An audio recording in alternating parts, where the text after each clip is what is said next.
제가 왜 모네를 선택을 했을까요? 모네는 우리 지난번에 전화 주신 분이 계신데 모네 수련 작품이 있다고 말씀을 하셨는데요.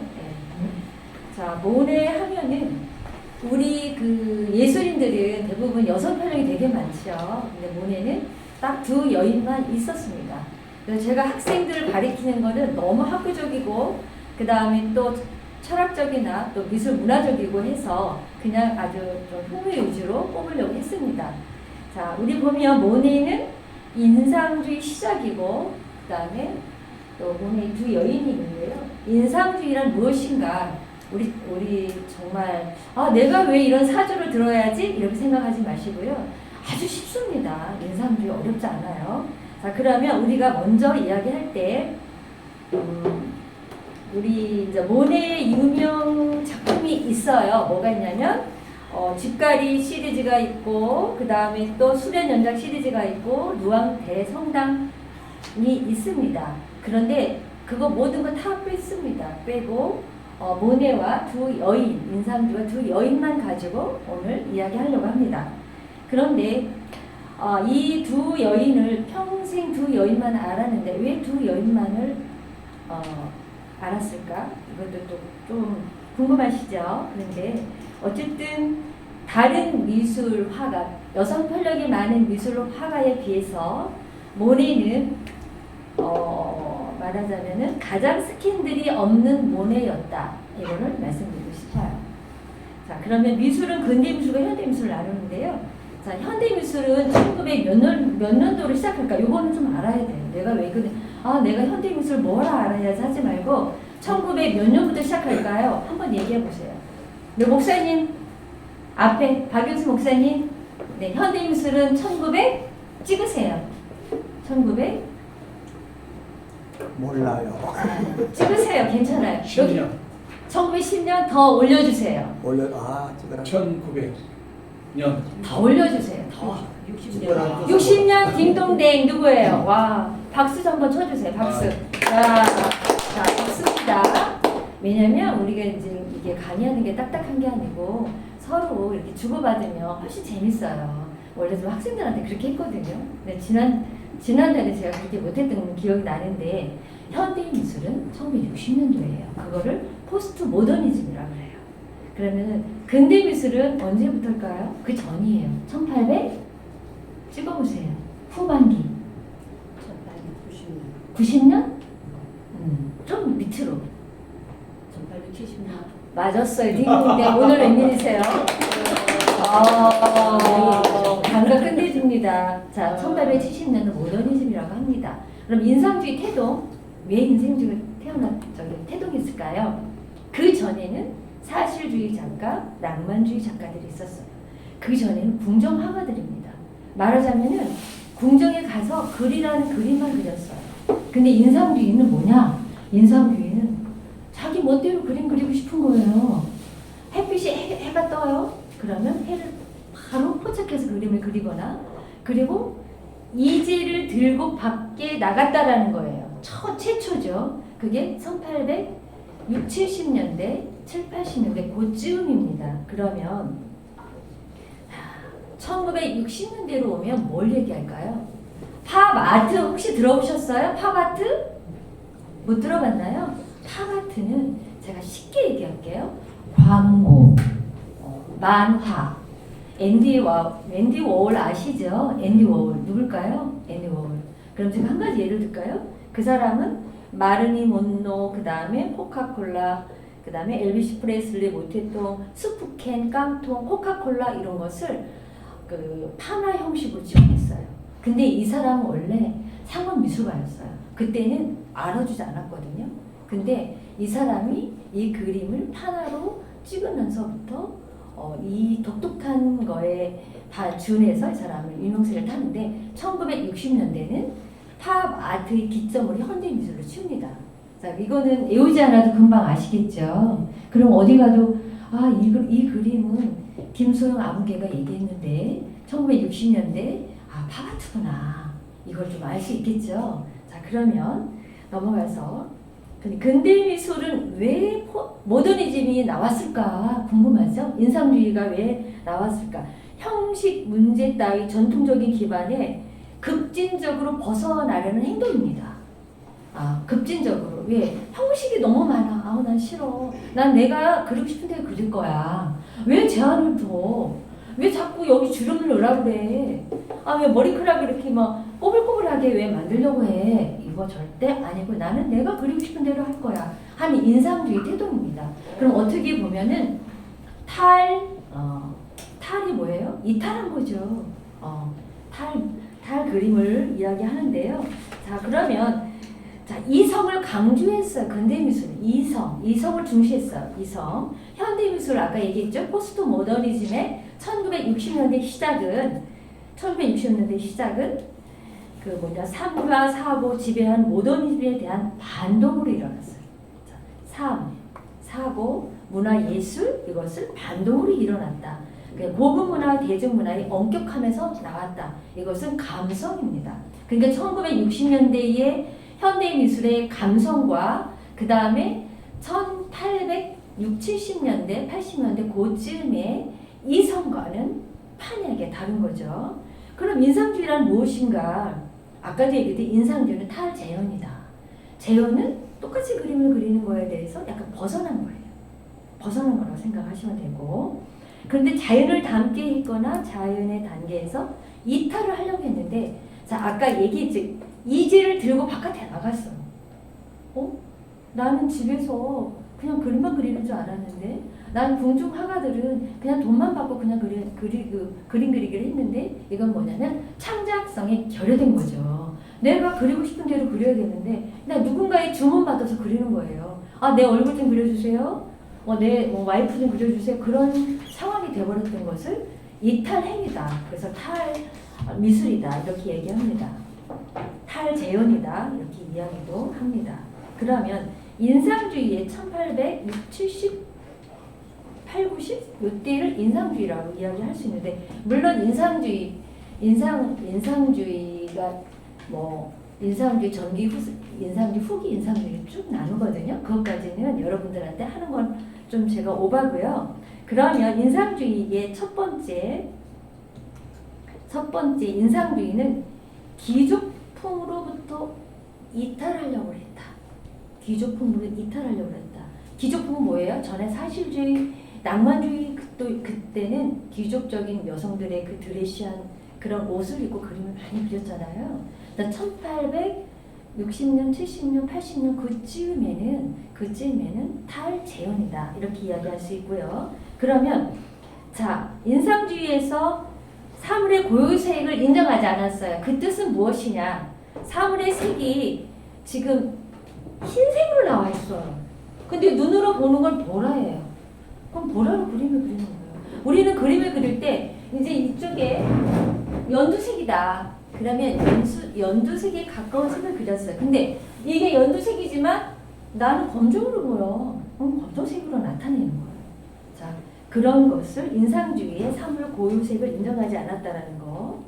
그러니까 인상과 감각을 중시하는 표현법을 적용해서 작품을 제작했다라는 거 이야기할 수 있고요. 그래서 인상은 순간적인 찰나, 순간적인 인상.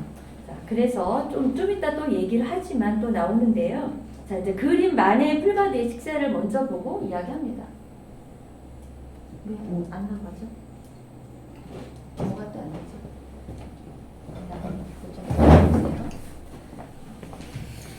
만해의 풀바디의 식사는 뭐냐면, 이따 그림을 보면은 이제 나오는데요. 만해는요, 풀바디에 남성의 넥타이 입은 남성의 두 사람의 모습과 여성의 누리를 그렸어요. 그때는 엄청난 센세이션이었어요. 왜? 있을 수 없는 일이거든요. 남자의, 그런데 타이틀은 풀바디의 식사입니다. 그 그림을 좀 이따 보여드리고요. 그러면 풀바디의 식사의 그림은 전원을 배경으로 했습니다. 아까도 얘기했듯이 남성 두 명과 여성의 옷을 거의 벗은 모습으로 여인을 모살하고 있습니다.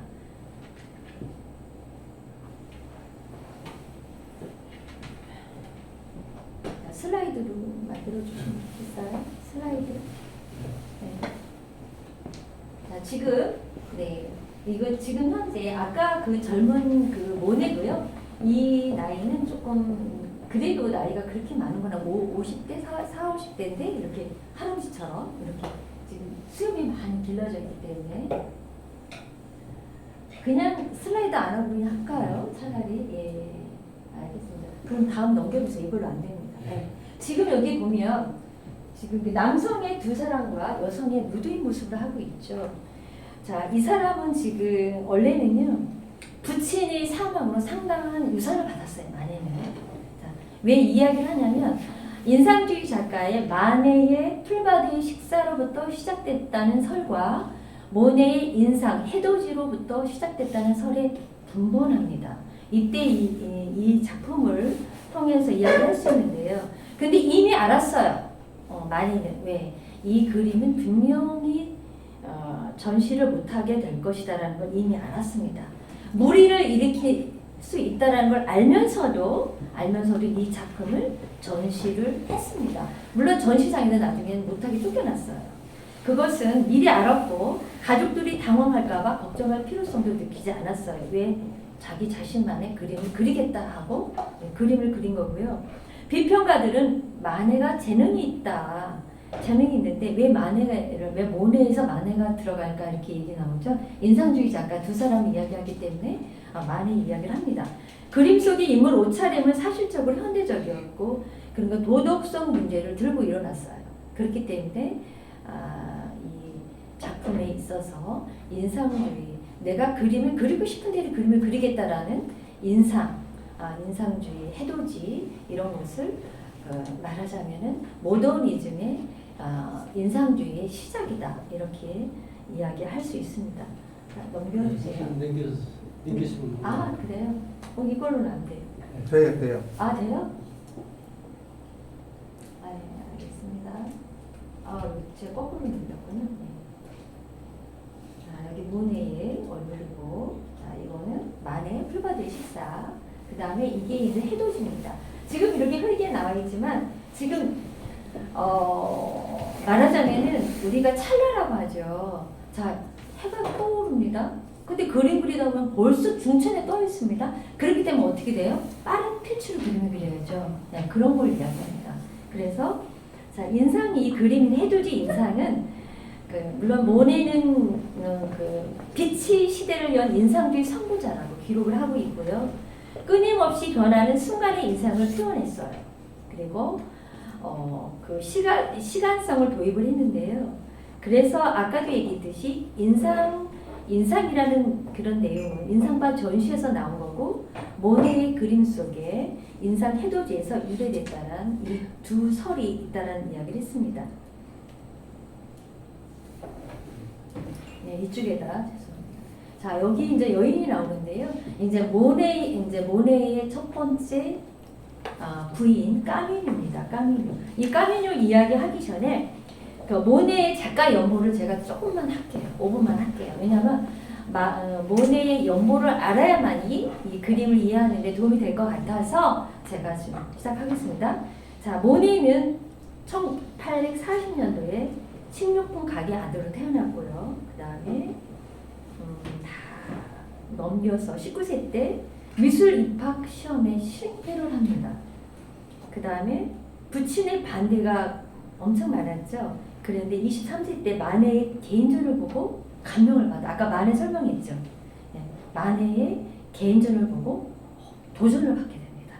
그런데 25세 때 풀바디의 식사를 아까 풀바디에서의 식사가 있죠. 그 마네의 풀바디의 식사하고 그림이 똑같진 않아요. 모네의 풀바디의 식사도 있어요. 한번 나중에 네이버 검색을 한번 해보세요. 옷들은 다 입고 있어요. 마네의 그림하고는 다릅니다. 그런데 제가 또 얘기할 29세 때 살롱전에 출품했는데 낙선을 해요. 계속 낙선을 합니다. 그리고 평판도 별로 좋진 않아요. 그림 전시만 하면 별로 좋진 않아요. 그리고 또 49세 굉장히 나이가 많죠. 그동안 호평이 별로 좋지 않다가 49세가 되니까 호평을 받아요. 그리고 55세 때 개인전을 열었는데 또 대호평을 받습니다. 그러니까 이 사람은 3, 40대까지는 별로 그렇게 재미를 못 봤던 사람이다. 그러면 결국에는 까미녀가 나오잖아요. 까미녀는 너무너무 어렵게 살다가 정말 32살에 병으로 죽게 됩니다.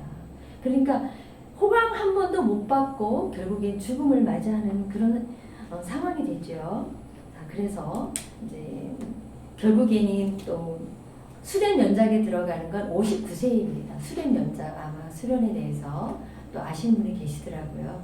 수련 연작은 굉장히 그 대성한 그런 그림들이죠. 그 그림에는 지금 다루진 않고 있습니다. 자 그리고 모네 74세 때 아들이 47세로 사망을 해요. 큰아들이. 그거 이제 작품이 또 나옵니다. 그리고 두 눈 백내장이 심화돼가지고 눈이 불가능할 때가 81세입니다. 그리고 86세에 실명한 후에 몇 달 후에 사망을 하게 되는데 둘째 아들이 그 부친의 임종을 지킵니다. 둘째 아들은 사실은 태어난 지 18개월 만에 어머니가 죽죠. 첫 번째는 까미뉴가 죽습니다. 자, 그래서 모네의 첫째 부인 까미뉴입니다. 자, 지금 이 나이로 보면 지금 그렇게 많은 나이가 아닌데 좀 들어 보이긴 하지만 굉장히 아름다웠다고 해요. 사진에도 아름답지만 그 전에 굉장히 이 표현에 보면 찾아보면 두 번째 부인에 대해서는 아름답다는 표현을 쓰진 않았어요. 첫 번째 부인이 굉장히 아름다웠다고 하는데 자, 우리 보면 모네가 아름답고 예쁜 18세의 까미뉴를 1847년에 만납니다. 모네의 아버지 반대에도 불구하고 까미뉴를 작품 모델이자 동거녀가 됩니다. 1870년대 아내로 맞이하고 그리고 결혼을 증인은 사실주의 대가 쿠르베가 합니다. 쿠르베도 엄청나죠. 쿠르베는 조각가이고 화가이고 또 대생 화가이고 시각 예술가이고 사실주의 미술입니다. 이런 작가한테 그 그림 아마 그 산 증인으로 주례를 맡게 합니다. 자, 우리 사실주의 미술이라는 건 구체적으로 명확한 형태 구도를 나타내는 것이 사실주의 그림입니다. 저는 설명을 드리고요.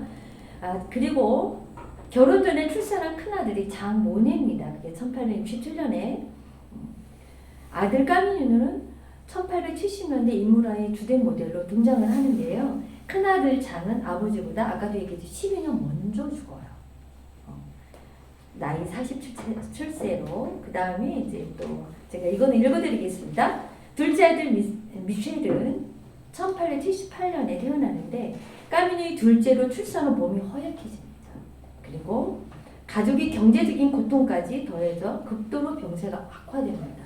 그리고 출산 후 시골의 산파의 산후 처리가 잘못 이루어져서 결국엔 죽게 되는데 또 18개월 만에 죽게 되는데 1979년에 32세로 세상을 떠납니다. 말로는 결핵이다, 그 다음에 자궁암이다 이렇게 이야기를 해요. 까미뉴를 잃은 모네는 임종의 모습을 죽음의 침대의 까미뉴라는 작품을 또 남기도 해요. 그 자기 부인이 죽는 모습을 임종을 작품을 그립니다. 그때는 거의 반 미쳐서 그림을 그리게 됩니다. 자, 이 작품은 정원의 여인들입니다. 정원의 여인들인데요. 정원의 여인들이지만 이 까미뉴의 얼굴입니다. 이게 남성 같죠? 아니에요, 여성이에요. 여성의 까미뉴의 얼굴에다가 다 이 작품 속에 다 넣었다고 합니다. 빨리빨리 나갑니다. 자, 이거 녹색 드레스를 입은 까미뉴입니다. 녹색 드레스를 입은 까미뉴. 자, 드레스를 입은 까미뉴인데요. 우리 보면은 이제 기모노를 입은 까미뉴가 나와요. 자, 우리 일본 비전교회죠. 그래서 제가 이것을 다루게 됩니다. 드레스가 굉장히 막 걸어가는 모습이죠. 아름답게 드리워져 있는데요. 훗날 아내가 되는 까미뉴의 검은색 줄무늬가 있는 드레스, 검은색 재킷 입은 표현을 하고 있는데요. 이 그림은요 실물 크기로 이렇게 그림을 그렸다고 해요. 그러니까 이 사람의 모습 크기로 그림을 똑같이 그렸다고 이야기합니다. 빨리빨리 넘어갑니다. 이거 어때요? 기모노죠, 일본에. 자, 여기서 조금 제가 이야기한 후반에 우키오에라는 파나가 유럽에 전시됩니다. 일본의 파나. 자, 이야기를 할게요. 일본의 파나는요, 후지산이라니까 굉장히 유명세를 탑니다. 그 당시에 만국박람회에도 그 일본의 이 파나가 지금 이 그림이 아니고요. 우키오에라는 한번 나중에 쳐보세요. 우키오에라는 그런 파나가 전시되는데 그때 인상파 작가들이 일본에 대해서 관심을 갖게 돼요. 제가 어떤 때 이런 생각을 해요. 아, 우리나라도 한국에 대해서 파나라든가 그림을 그 당시에 애국에 전달을 했더라면 한국에 한복이 나오지 않았을까? 이런 추측을 제가 또 해보기도 하거든요.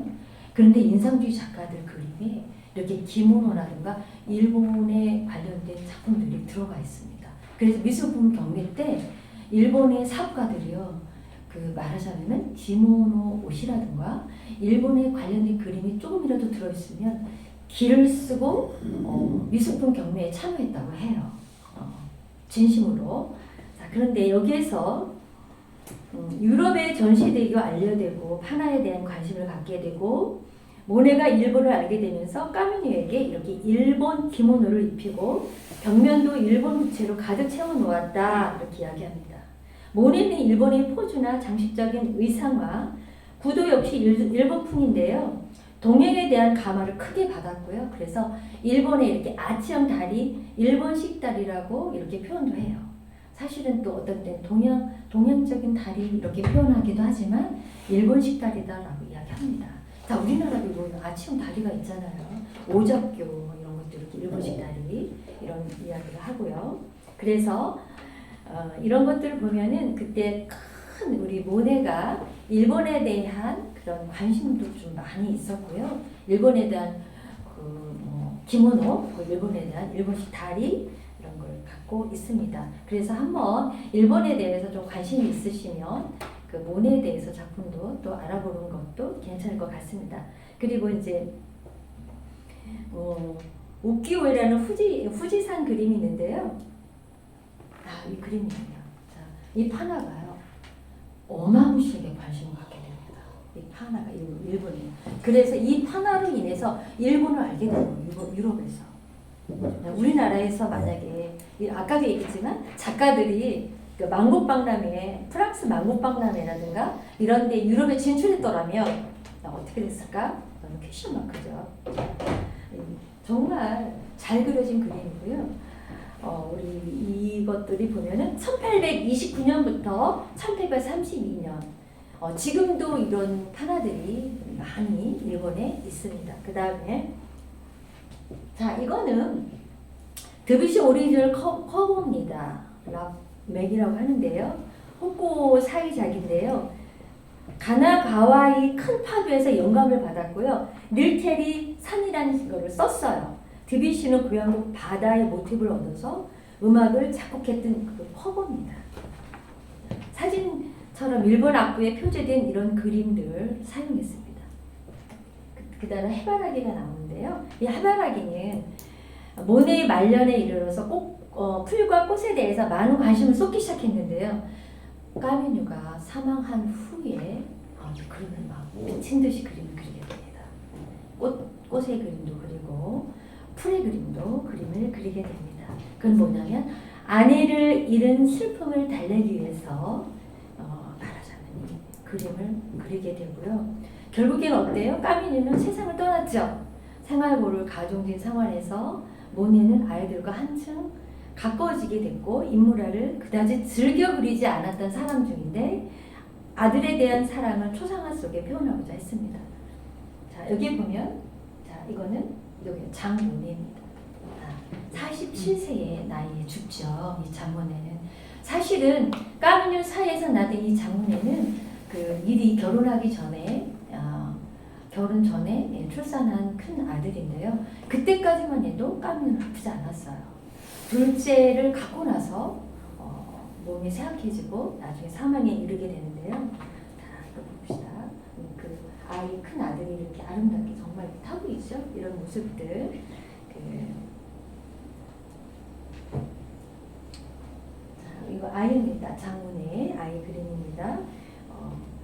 어떻게 보면 좀 빨리빨리 나가려고 설명하지 않고 나가겠습니다. 이거는 르누아르 작품입니다. 그러니까 다른 작가가 까미뉴와 까미네차, 까미뉴와 그다음에 짱 모네의 아들을 그린 거죠. 그러니까 그 자기 친구의 부인과 아들을 그림을 그렸는데요. 자, 르누아르는 약간 부드럽게 그리는 스타일이 있습니다. 아는 분들은 한번 문을 한번 쳐보시기 바랍니다. 그 다음에 이거는 이것도 그림이 약간 비슷비슷하죠. 자, 그런데 마네의 작입니다. 아까 마네 나왔었죠? 자, 마네의 작품입니다. 그리고 이게 둘째 아들입니다. 둘째 아들. 어떻게 보면 모자에 뭐 달려있죠? 이런 모습. 자, 그런데 이거는 까미뉴가 죽을 때 이 작품을 그림을 그려요. 굉장하죠. 까미뉴가 죽음을 맞이할 때 이 그림을 그린다? 어때요? 그때는 거의 까미뉴 둘째 부인이 이야기하는데요. 갑자기 미친 듯이 죽은 사람의 얼굴에다 색칠을 하고 자기도 나중에 정신 차리고 보니까 내가 이상한 짓을 했구나. 그만큼 까미뉴를 사랑했다는 이야기가 있습니다.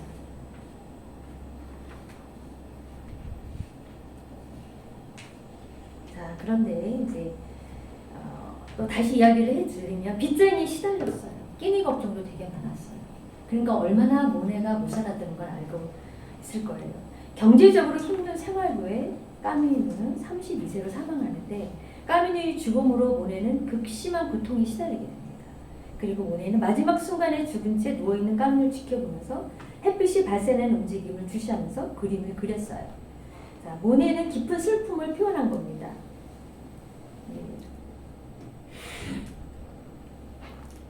안 넘어가요. 됐습니다. 자, 양산이 이 그림을 혹시 보셨던 분 계세요? 생각 안 나는 거 보셨죠? 네. 이게 까미뉴하고 앞에 큰아들 장입니다. 근데 양산이 3개가 있어요. 굉장히 빛이 지금 역광으로 들어오고 있는 거죠. 굉장히 아름답게 그림을 그렸는데 지금 현재 얼굴에 저 모습 보이죠? 약간 극명하지 않게 색칠을 했다고 해요.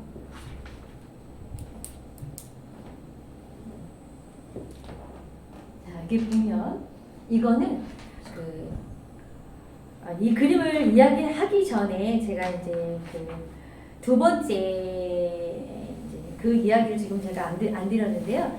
자, 모네의 두 번째 부인 알리스가 있는데 그 두 번째 부인을 만나게 된 그 동기를 이야기를 해야 이거를 이야기가 참 좋죠. 네. 자, 두 번째 부인을 이야기를 한번 해보겠습니다. 두 번째 부인은 원래는 모네를 도와주는 화상이었어요. 모네가 어려울 때 그림도 사주고 그리고 또 지원도 많이 해줬어요. 그런데 어느 날 갑자기 쫄딱 망하게 됐습니다. 그래서 그 남편과 오수대 부부라고 하죠. 알리스 오수대 부부가 본인들하고 아이 6명을 데리고 모네 집으로 들어옵니다. 그런데 그 6명이라는 아이들하고 자기네들도 힘든데 그러면 어때요? 모네와 까미뉴와 아들 둘과 그 다음에 오수대 부부 둘과 그 6명 아이들과 어때요? 다 합해보세요. 11명 정도 되죠? 11명 되죠. 네. 11명의 아이들과 같이 살게 됩니다. 근데 모네는요 금방 끝날 줄 알았어요. 금방 이제 또 힘든 게 어려움이 금방 극복되겠지 했는데 아무리 기다려도 부인을 데려가질 않는 거예요. 오수대 부인을 알리스를. 근데 그때 들어왔을 때 사실은 모네의 연정을 느꼈거든요. 모네는 그 알리스한테 연정을 느끼고 있긴 있었거든요. 그랬는데 결국에는 들어오고 나서 나중에 말한 까미뉴가 아무 말 없이 받아들이는데 너무 힘이 들죠. 자기도 끼니도 걱정해야 되는데 그래도 2년 동안 아무 말 없이 그들을 다 받아들여서 그들을 다 케어를 합니다. 그러고 나서 죽고 나서는 결국에 앨리스라는 여자가 본인의 아들 6명과 그 자녀 2명을 케어하게 됩니다. 그런 와중에도 굉장히 눈치가 보였어요. 왜냐면 남편은 연락이 두절됐어요. 그리고 오지도 않아요. 어려움 속에서 자기가 거의 더부살이 하듯이 와 있는데 너무 힘들잖아요. 그런데도 결국에는 두 사람이 결혼하게 되는 상황이 연출됩니다. 왜? 선생님 결국에는 알리스는 사망을 하죠. 그리고 두 사람은 내연 관계로 발전하게 됩니다. 그게 두 번째 부인 알리스라는 여인입니다. 제가 지금 프린트가 없습니다. 그래서 이야기하는 겁니다. 자, 그러고 나서 결국에는 이제 이 부인이 결국 알리스라는 여인이에요. 그래서 그 우산을 쓴 양산을 쓴 여인은 세 작품이 있는데요. 그 세 작품을 제가 보여드리는 거고요. 자, 이 그림은 지금 의붓 아빠라고 하죠. 말하자면 딸인데 그 알리스가 데리고 들어온 딸입니다. 그런데 이 딸의 모습을 그림을 그린 건데 이 그림 속에는 굉장히 가냘프죠. 근데 이 그림을 그릴 때 30살에 죽을 걸 미리 예측했다라는 이야기가 있어요. 그리고 말하는 비평가도 어떤 얘기를 했냐면 비평가도 굉장히 가냘프고 굉장히 여리여리하고 그리고 아름답다 이렇게 표현을 했습니다. 그런데 이 여인은 굉장히 말하자면은 모네의 그 아름답게 그림을 그릴 수 있는 모델이 됐어요. 그런데 작가를 만나서 똑같은 화가를 만나서 결혼해서 그쯤에는 그 말하자면 모네의 모델이 영원히 되지 못했다 아쉽다라는 이야기도 있습니다. 자, 이 그림들은 이제 가족인데요. 다시 이제 들어와서 이제 좀 이야기를 하다 보면 어떤 얘기냐? 까미뉴는 어떻게 해요? 말하면 자기 6식구가 들어왔죠. 5분만 얘기 끝낼 거예요. 자, 그러면 모네가 처음에 그 힘들 때 그림을 구해줬다고 했대, 그림을 사줬다고 했죠. 그리고 도움을 받았다고 했죠. 그래서 결국에는 내줄 수 없어서 받게 되었고 그런 상황에서 그런 상황에서 까메뉴의 병이 또 악화돼서 아까 또 사망을 했고 그리고 금세 회복되기를 바랬고 회복되지 않아서 결국에는 두 사람이 살게 되었고 그런데 이런 일이 있었어요. 지금 이건 좀 넘어갔지만 다시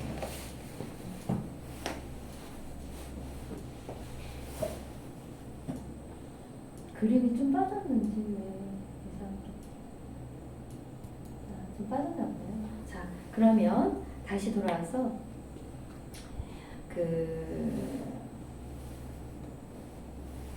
알리스는 사진을 까미의 사진을 다 불태웠다고 해요. 그런데 다행하게도 한 장이 남아있어요. 아까 한 장 보여줬죠. 그 하나 유일하게 남아있어요. 그 다음에 또 말하자면은 우리 모니는 자기 그 작업실에 아니면 자기 집무실에 그 죽은 여인의 첫 번째 부인의 그림을 걸어놨다고 해요.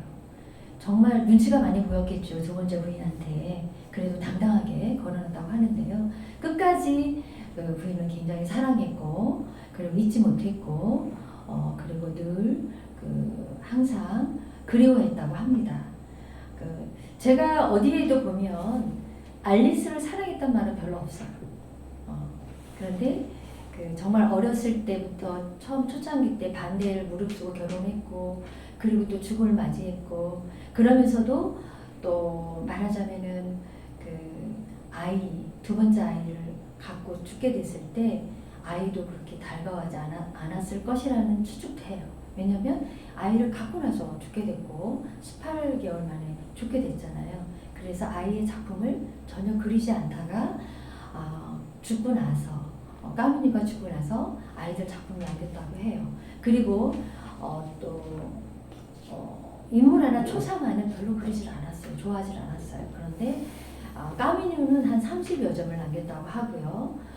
그런데 알리스에 대해서 그림을 남긴 거는 그리만이 있질 않아요. 지금 현재는 많이 찾을 수는 없지만 그래도 결국에는 죽게 됐을 때 누가 있었어요? 두 번째 아들을 지켜줬죠. 눈이 백내장으로 있다가 실명의 유기가 완전히 80몇 때 끝났고 그 다음에 나중에 사망하기 전까지 막내 아들이 지켰을 때 막내 아들은 참 훌륭하다는 생각이 뭐를 제가 들었냐면 작품을 큰 저택하고 120 큰 작품들을 다 유산으로 받습니다. 그런데 마르몽땅이나 마르모땅이라는 그런 미술관에다 모든 걸 다 기증합니다. 그래서 지금도 마르몽땅 그 미술관에 가장 모네의 작품 제일 많이 갖고 있는 그 미술관이 바로 마르몽땅 미술관입니다. 만약에 그때 둘째 아들이 그것을 팔거나 그랬으면 모든 그림들이 다 분산됐을 거예요. 그래서 모네의 작품을 한국에서 전시할 때 가장 많이 한국에서 가장 많이 가져올 수 있는 미술관이 마르몽땅 미술관입니다. 저는 어떤 생각을 갖냐면 나는 자식한테는 그림을 그려주지 않겠다는 생각을 제가 많이 해요. 이유는 절대로 지키지 못합니다. 절대로.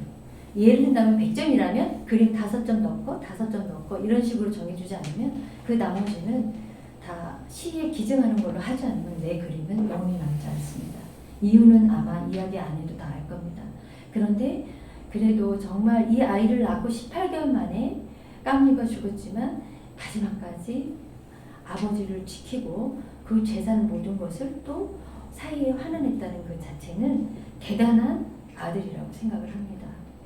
자, 처음부터 끝까지 정말 빨리빨리 얘기하려고 중간에 많은 거를 뺐어요.